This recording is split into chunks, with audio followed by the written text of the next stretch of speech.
Hola, this is Anna. How are you today? It's been a while that I don't share a video, and maybe if you stay until the end of this one, you will understand why. But what I'd like to focus on working or talking about today is about staying on the peak of the mountain. And what I mean with that is staying at the top of your game in either work or your fitness or your family or anything that is the goal or the things that you want to be the best at. And how long can we stay there? And the reason why I'm sharing this is because last month I was what I consider at the peak of my mountain. Professionally, I was doing a presentation at the largest crowd that I've ever had before, 300 people. And it was not just my regular presentation, but it was talking about my story and giving some pieces of my life that I have probably never shared before. And I knew I was going to be doing this for a year, but for the past few months, I was really mentally, physically, and spiritually preparing for this event, which was very unique for me. And I'm sure that people do this every week, but when you do it for the first time, it's a different experience.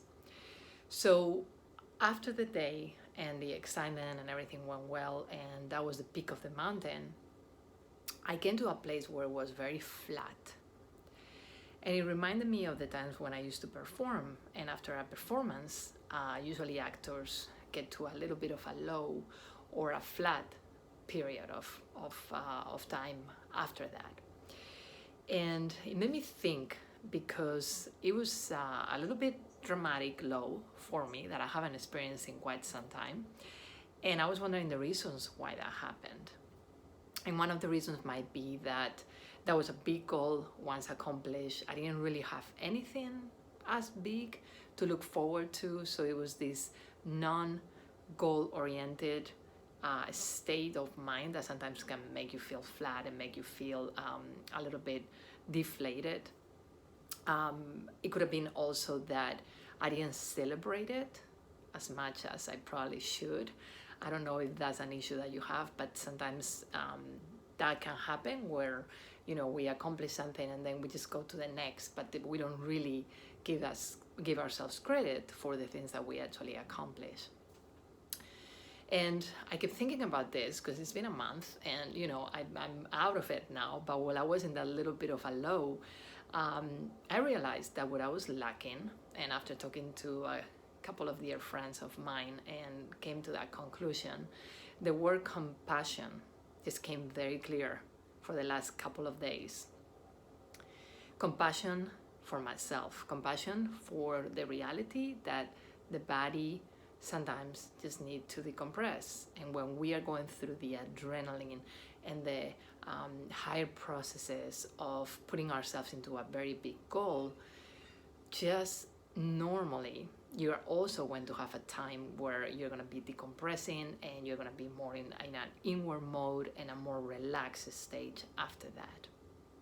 One of my coaches calls this that when there's a lot of expansion, there's going to be also a contraction, right? Because if we were always expanding, it will be almost impossible to maintain it. So there has to be a little bit of that contraction in order to be able to expand again and create the higher goal that you can reach.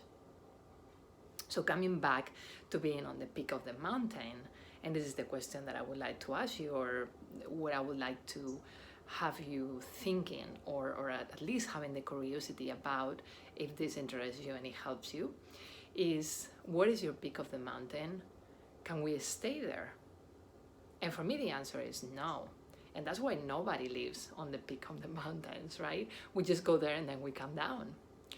And I think what I realize is that finding what is the peak of the mountain for me that I can make sustainable is what really matters. And it's not all the up and downs, which we are gonna have, but it's how to stay on that sustainable peak of the mountain where you're feeling physically, emotionally, spiritually at your peak, and just staying up and down a little bit, but not on a big high or on a big low. I hope this is making sense to all of you. And I just feel like it's a very personal decision, a very personal way to live. And I will give you another metaphor or visual so you can think about this maybe in a different way. Thinking about all the controls in your car, where we have our gas, where we have our speed, where we have, everything else that we can see. And just looking at our lives sometimes as that, as having different places where we have to find and tune in what is the right speed for us, what is the right gas level for us. Hopefully it's more on the full side than on the empty side. And what are those perfect control measures for each of us that we know we are going to have those peaks, but we know we're also going to have those lows. We're going to try to stay on that very peak of our mountain for health and wellness. Sometimes I see clients exercising a lot and then taking breaks for a month, or eating super healthy and then binging on drinking for months. Instead of the peak and the low, let's find that peak of your mountain that you can maintain, that you can be the healthiest and the most emotional and spiritually stable that you can find, and keep it there with the small up and downs, but keep it there. Again, I hope this helps. It certainly has helped me to go through the process of rediscovering all these. And I love sharing all this and more information with you. If you are interested in learning more how I work with clients and how I can help you with this and many other things, don't hesitate to send me a message or contact me. And I always offer a free strategy session where you can at least get started and get a little tip on how to keep moving forward to find that peak for you. Thank you so much for watching. See you soon.